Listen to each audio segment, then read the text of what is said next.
Kak Rif. Pindah arus sepeda dibakar dulu.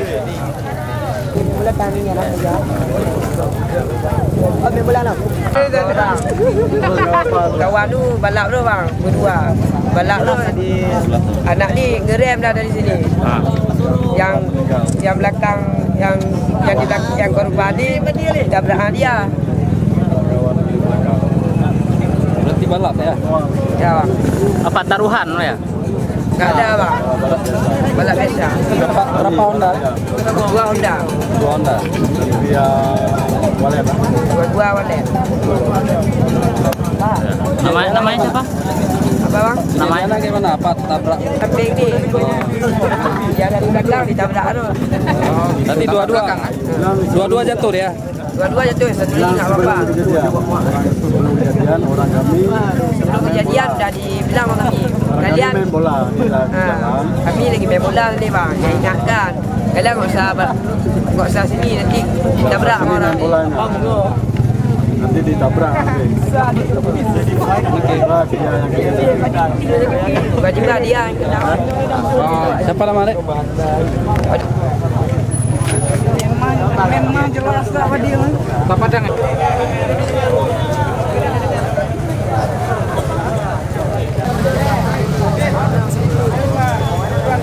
Aku dapat aku tu.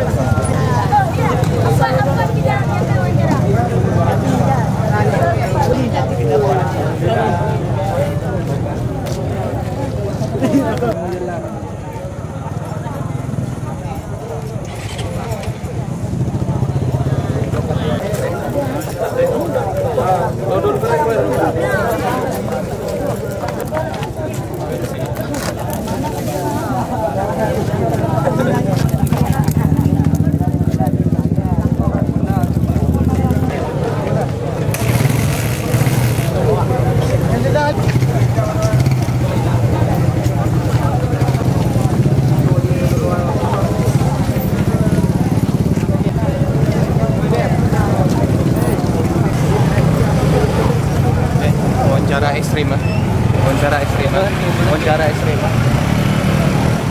Apa ngomongin?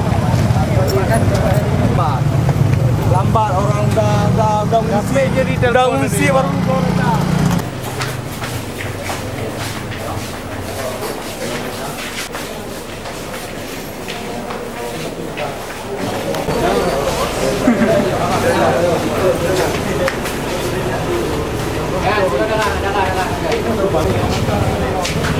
KBJ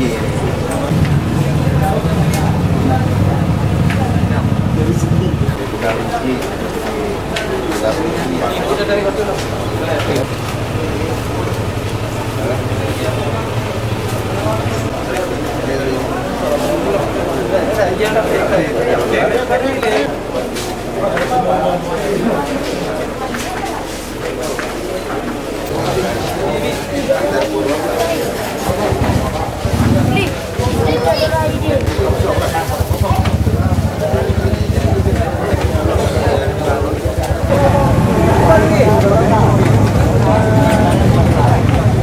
perdarahan di dalam, kemudian di perut juga ada perdarahan, kemudian patah paha, patah tulang kering, sama ada luka di bagian testis.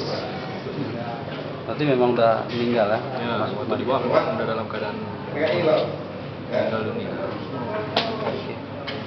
Oke, Dok. Nama izin Dok, namanya? Fahmi. Fahmi.